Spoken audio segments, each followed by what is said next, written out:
And I'll switch back. Okay, so where we left off last week, guys, in 804, you basically were to go ahead and start step one of the FBA with your groups. Okay, so I went over everything within step one to start that FBA process.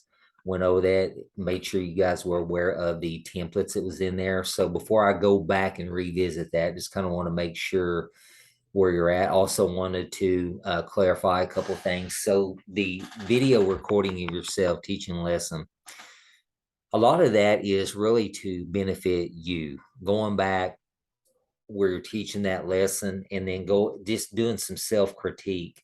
So I've already had some of those that were submitted to me, and I can't remember if it involved any you three on here. Melissa, Claire, Tanya, have you guys already submitted them? Okay. So real quick, did you have the opportunity to go back and watch it? Yeah. Okay. I laughed So, probably harder than I should have at mine. okay, so this is kind of what we did before, and it was pretty enlightening, really, after they did that. So one thing I was like, all right, if you go back, maybe pick out something that you felt went really well. Okay. Then maybe something that you felt like needed to be improved on if you were to go back and do it again or reteach a lesson. And then also if you could identify something that was just out of the ordinary, just something that just caught you off guard, maybe a student's behavior, maybe an interruption in there. We looked at it, maybe kind of somewhat was a little bit awkward and kind of how you handled that. So anybody want to share that? I teach preschool. Okay. All right. I have a circus. That these are my monkeys, these are my circus. That is what it is. We did tell the kids what we were doing because Mhm. otherwise the computer would have been a huge distraction for them of Okay. why is this here. Yep. Um, what we did not anticipate is all of my little autistic babies that have a mirror fascination would recognize they could see themselves on my computer. So if you have not watched my video, there is a constant pop of like gopher heads into the video Okay. of them like face, face, face. And my co-teacher is sitting there and she's like trying to like grapple them out of the screen and being like, here, have my phone camera. Watch yourself on my camera. And then they're getting distracted and we're just like, oh, we have friends throwing things away and we have friends doing this and we have it was an interesting moment because they knew we couldn't devote time to corralling them into our circle Yeah. area for the lesson, that they're like, chaos, that's what we will do right now. Right. Okay. Something you felt like went well. um they um they set in a way they've never set for a circle before. That was great because they're like, oh, we will be perfect little 4-year-old 3-year-old angels. And I'm like, you have never once in 4 weeks of class done this, but thank you being on my video and looking like we are good teachers. But most of you have never sat on a dot like this. Thank you. You may have to kind of bluff them and let them think that there's a camera all the time. Right. Anything going back after you watched yourself that you think, man, I probably really maybe need to reconsider that or change that up? Anything you felt like you could do maybe different if you had to do it again? Well, we did a lesson on safe sitting because with littles they don't sit in chairs Sure. well yet. Right. They don't at any age, but they don't have experience with chairs. So I don't have great body positioning, and when I tilt in weird positions, it messes with me. And Okay. so we knew we needed to lean the chair back so they had the visual of this wasn't safe. What I did not anticipate is how badly it would mess with me personally. So I had like a mild panic attack into doing it because I did not center myself before doing it. And I was trying to cover that in front of the children. But I thought, if I could have done this differently, I would have probably let my co-teacher I see. come and done the modeling while I was like, hey, let me help fix her and move her body for her and help her instead of doing it myself because it was probably not the best example. But I was like, watch me panic. Okay. All right. Good. So you felt like you got a little something out of it going back and watching yourself. You Yeah. maybe pick up on a lot of things. Right. Yeah. Okay. Claire, what about you? Do you have opportunity to watch yours and pick out some I things? I just filmed mine today, Oh, and so okay.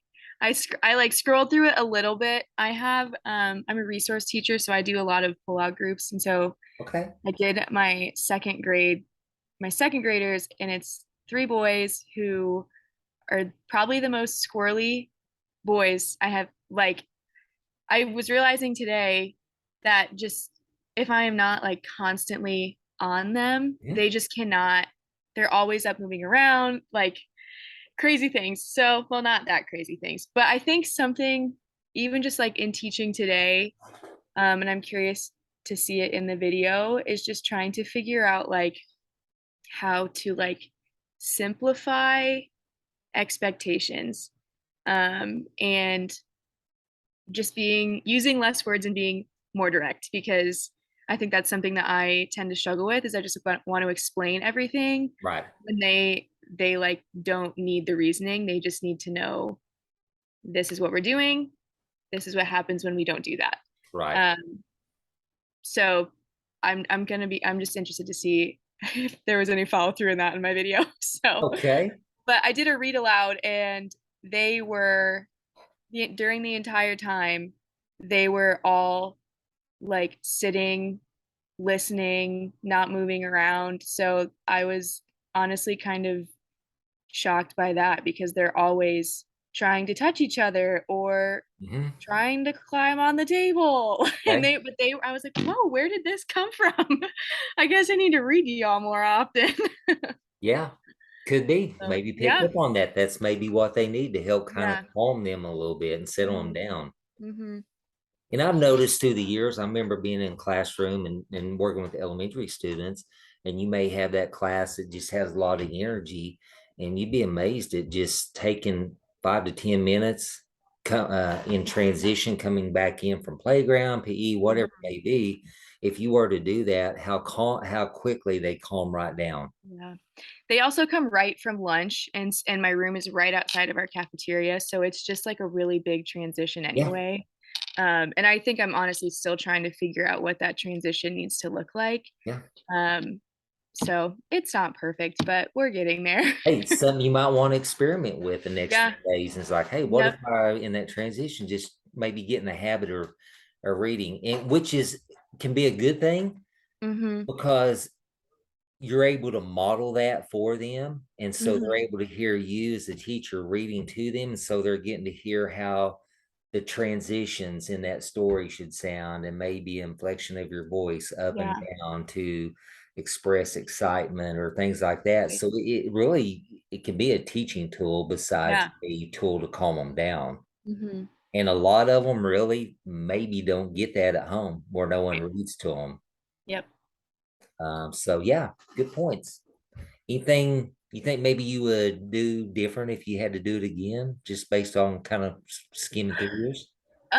Well, today my projector was down, and Ah, so, or like my yeah, overhead, and yeah, so I didn't get to use my computer, and so I printed off like we did like a um they made like a puzzle, that, or not like a puzzle, but they had to, like, there was, oh gosh, like a scenario, and there was like a positive choice and a negative choice associated with that, and so they had yeah. to pick which ones, like if they wanted to do the negative or the positive thing, and then what do they think would happen after.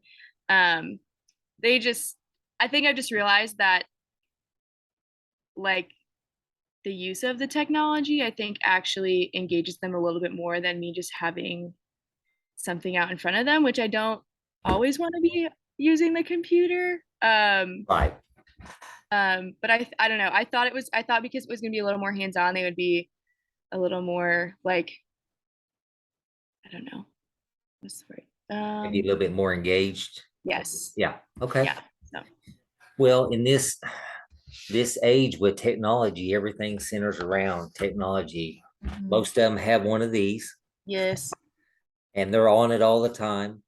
And I mean, that's where we're at now. Mhm. And it has to be incorporated in order to keep their attention, capture their attention. When you can incorporate in that, most what age group are you working with? Second grade. Second grade. How many of them already have a cell phone? Yeah. I don't want to Probably know. probably quite a few, right? Yeah. Yep. Or they constantly have some kind of a A device at home, tablet. whether Yep. it's an iPad or something. So that's where we're at. I mean, you kind of have to adjust based on where we're at right now Yep. with technology. So, all right, good points. Good points. Tanya, what about you?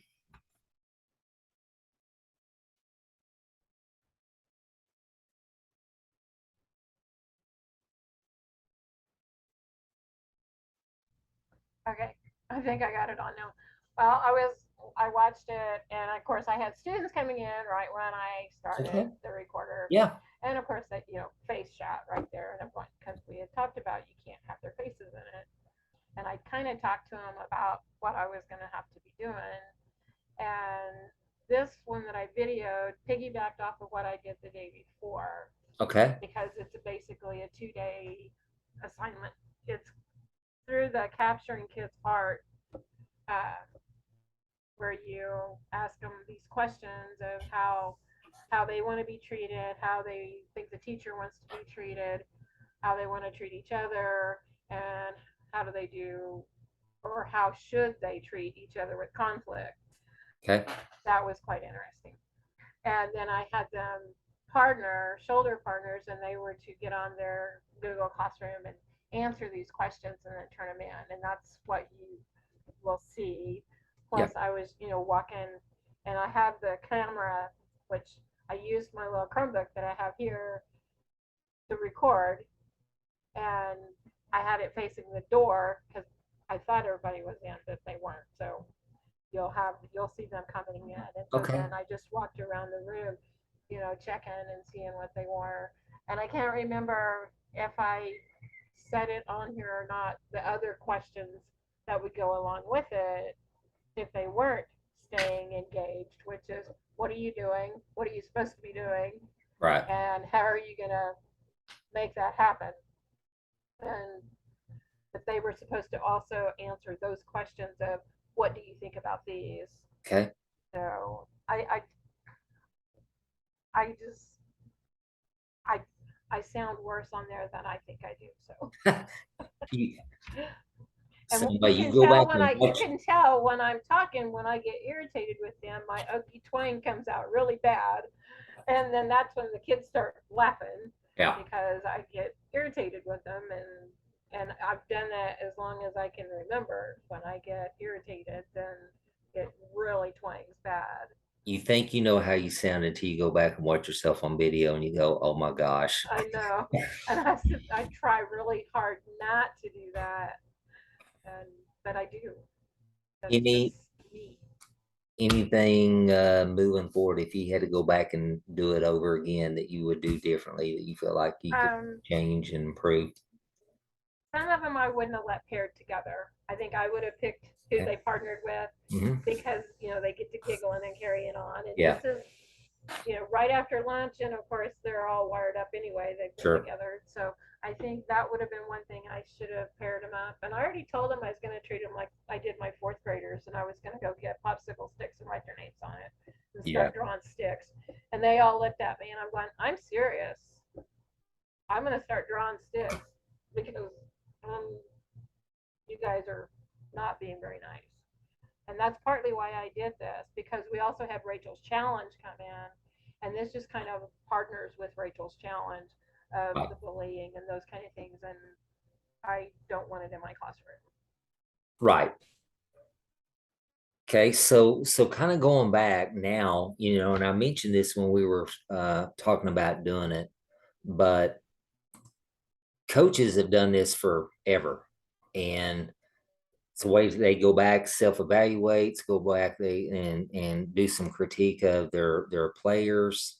And it also helps them pick up on some things that they were doing during the actual teaching or activity meaning the game, football, basketball, whatever it is.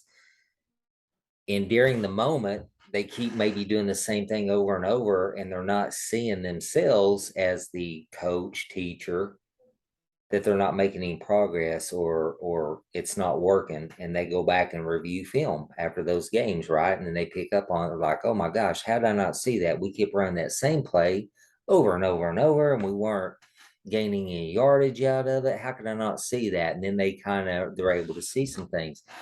Being in the classroom is no different. I mean, the athletic realm is basically just an extension of a classroom. It's all it is.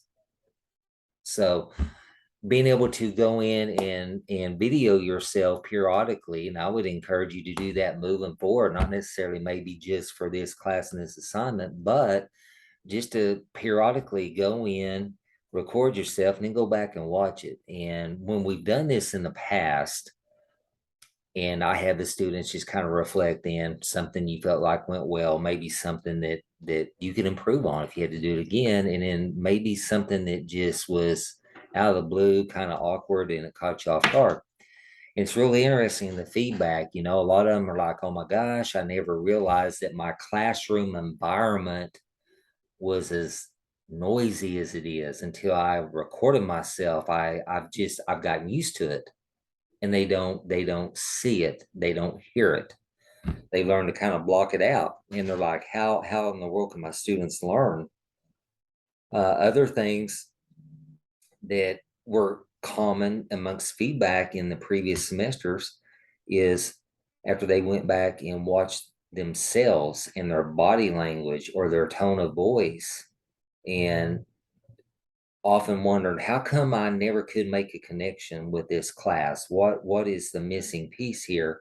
After they watched the video, I had one back in the spring semester. She's like, good Lord, no wonder I can't. She's like, I wouldn't want to be in my own class after I watched myself, my body language. She's like, I look like I'm mad at the world, but I'm not. I don't feel like that, but my body language and my facial expressions come across that way. She's like, I wouldn't want to have any type of a bond or relationship with me if I was a student. So that was something she picked up on. It's like, I've got to do better. I have to do better at that. So it's always interesting too, when I go back and watch these things that I pick up on, and just different things. And I'm going to tell you this one thing is and the reason I always ask you to, can you identify or share something that happened out of the ordinary? Okay. And you had to cope with it in spare of the moment, split second. That's part of special education. That comes with the territory, with the type of student you're working with. You have to expect the unexpected and be prepared for just about anything to happen, and try to have you a plan A, B, and C that you can implement real quick, depending on what happens. And I'm going to share a couple things with you, and kind of give you an idea on what type of classroom you might be in one of these days. Maybe not immediately, but maybe on down the road in your career. So one of the stories I got feedback was a teacher that was working in high school level special education resource room. Had a variety of disabilities in there, did have some students that were categorized as ED. Right in the middle of her lesson, principal comes to the door, knocks on it, and there is a police officer with them coming to pick up one of the students that was wanted on some charges, and they'd been looking for them and came there to get them. So if you work with older students, that may be common. Okay. Another thing I've noticed in the video, and I picked up on it before we even had students share, as I was reviewing, I knew this one student worked in a juvenile center. I did know that, remembered that from just conversing with her. So as I'm watching, trying not to show faces, and I see a desk, and it's mainly teenage young men. And I notice I'm seeing the desk or table they're sitting at, and I'm seeing a lot of like from the knees down. And I can hear her teaching, and the camera's kind of scanning the room, and I'm looking and I'm watching, And I'm sitting there watching that video and it comes across and I see something on a student's leg. What do you think it was? Melissa, I saw your lips move. What do you think? He's probably tough. No, it's He's got it's GPS tracking monitor. But like people that are on parole, adults that are on parole, so this juvenile was having to wear a GPS tracking monitor strapped on. You can see they were wearing shorts, and you can see he had like slider shoes on, and then you can see that GPS tracking monitor on it. So if you end up working with high school age kids, eventually at some point in time, kind of goes along with special education services. Again, you're going to have a wide variety of students, and you just have to be on your toes and be prepared. I mean, for just about anything to happen. And I had depending on, 3 with monitors last year. yeah, yeah, exactly. Yeah. And so depending on what the disability is and how severe it is, you know, you may be in a classroom that serves all ED students. So you obviously are going to have major behavioral situations, right? So that student could just flip a switch, and next thing you know, they stand up, start screaming and cussing and picking up chairs and slinging them across the room, just out of the clear blue. So think about being on your toes there in that situation. So again, this is a good activity. I always enjoy hearing the feedback after they went back and watched these. And the purpose of me going in and reviewing them is just kind of going back and seeing how you did on trying to present that lesson. That's the main thing, and just kind of seeing the flow of it. But also, again, hoping that you're able to get something out of it when you go back and watch it that you can learn from and realize that, hey, I need to maybe improve in this area. I'm doing this really well, but over here I need to maybe concentrate a little bit more in this area, whether it's behavior management or content delivery or whatever it may be. So again, so hopefully you got something out of that. Going to switch back over really quick. I want to go and review information here. Everyone see my screen? I think maybe I did not get shifted over to the right syllabus. I did not. Bear with me. I apologize for that. I wanted to go in and break down quickly step one to make sure everyone has covered it before you get ready with your group members to combine, condense your information that you collected individually. Bear with me just a minute. I'll get down here and then hit the screen share.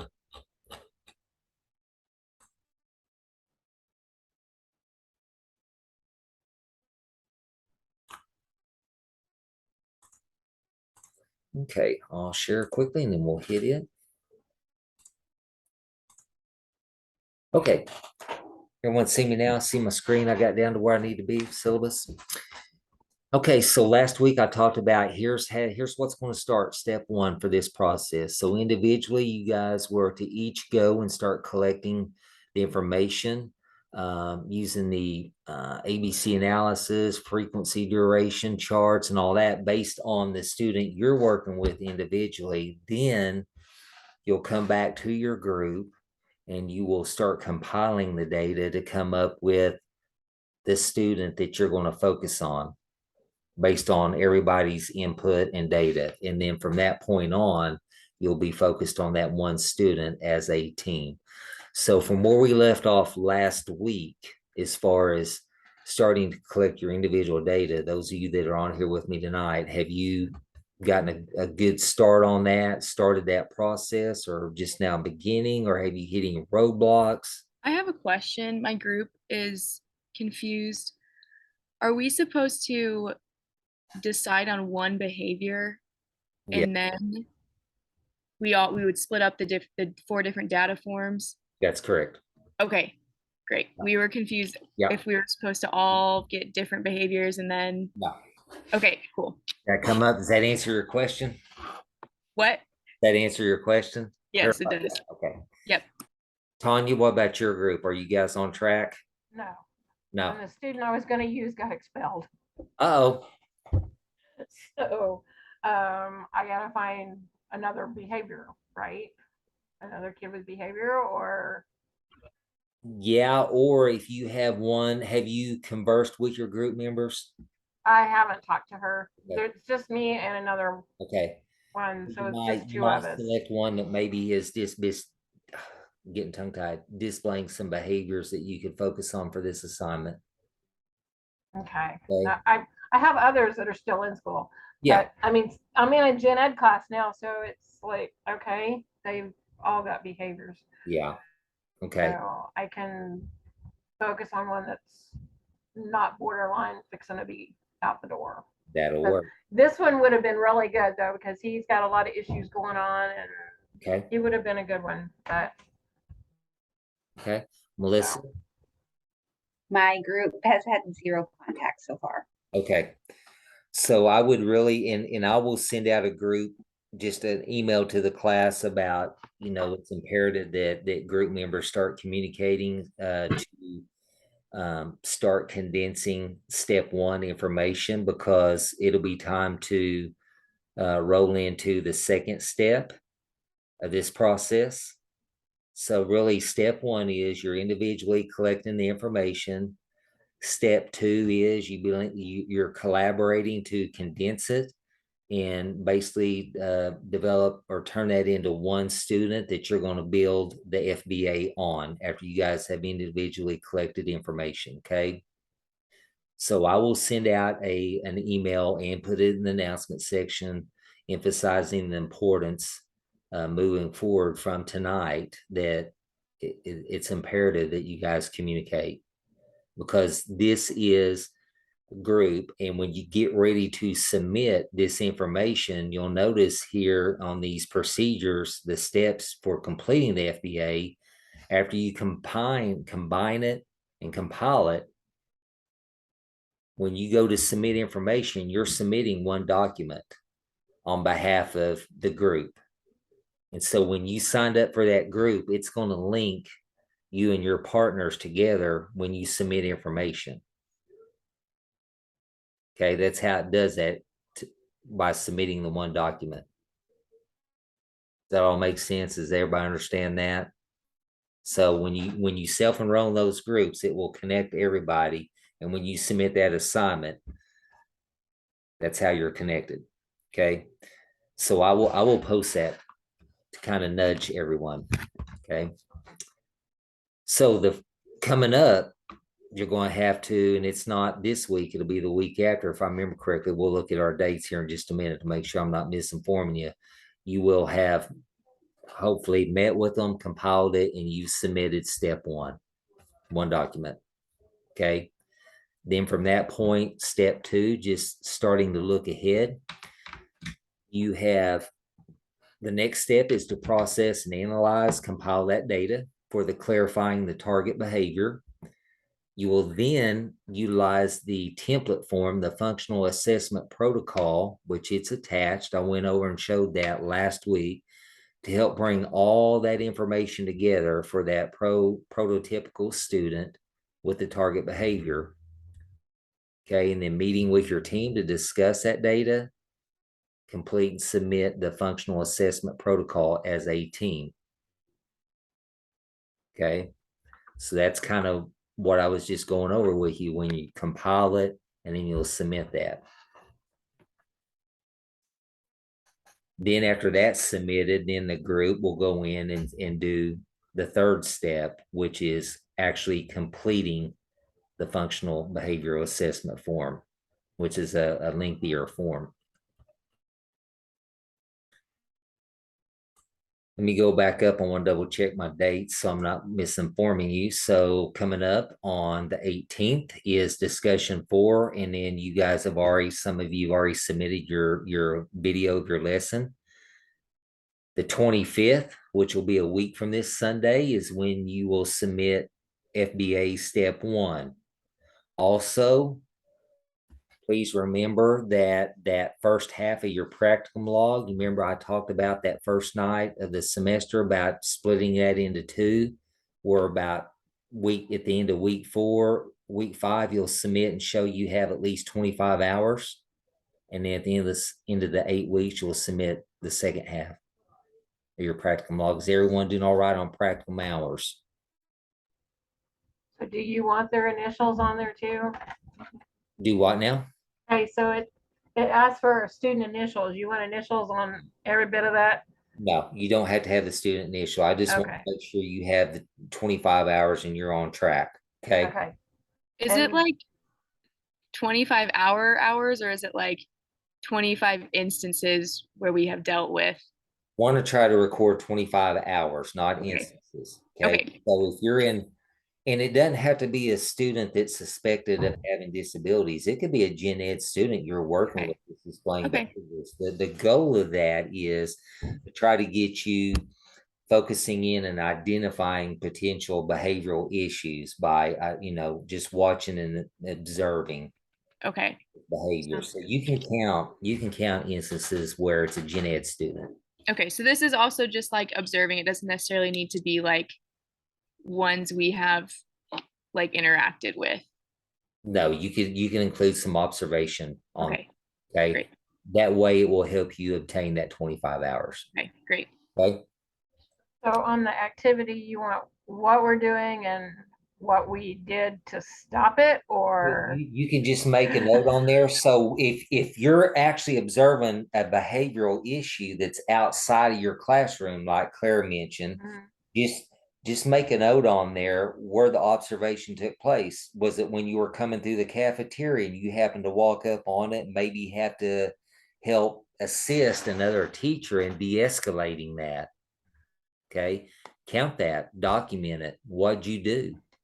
I have enough going on in my classroom, so. Yeah. So Claire, if that's an instance with you, you're coming through and it's in a setting like that, or it's in transition, going to PE, and you crisscross another class, and the teacher's having a problem and needs some assistance, and you kind of step in and help and help her or him de-escalate that.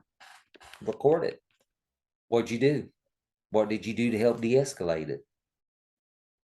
Sometimes just having a neutral person just kind of pull that student over to the side and just kind of help calm them down versus the conflict with the teacher that you walked up on. Sometimes that may be enough to do it. So, okay. So that's what you have coming up. So remember the practicum log, the reflection showing the 25, and then step 1, that's on the 25th.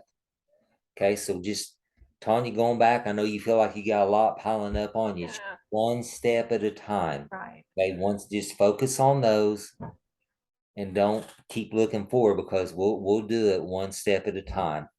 Well, the practicum thing's not really bothering me because I got phone issues every day in my class. Yeah, And so I deal with that daily. sure. But like we're on like 45 or 50 minutes, so that doesn't count as an hour, right? Right. I'll round it up. Okay. Okay. So I know you guys may have blocks like that. So just Okay. we'll round it up. Well, and like today I took the yearbook to a trip and I just end up sitting between some of them. Yeah. So I just wrote that in there just a little bit ago. So Sometimes geez. just going over and being in proximity on a situation that you can tell may have the potential to get out of hand. Sometimes you recognize that, you go over, and just your proximity and being close around them will help de-escalate that.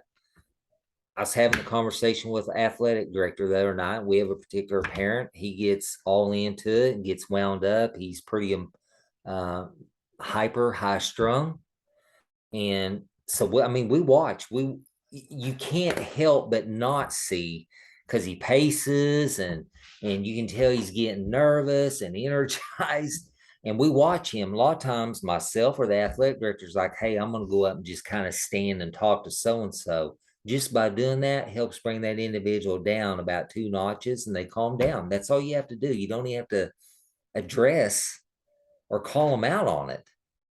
Just simply being in proximity and talking sometimes will help de-escalate it. And they don't even really know what you're doing. So you can do that with adults too. Okay. Any other questions you can think of?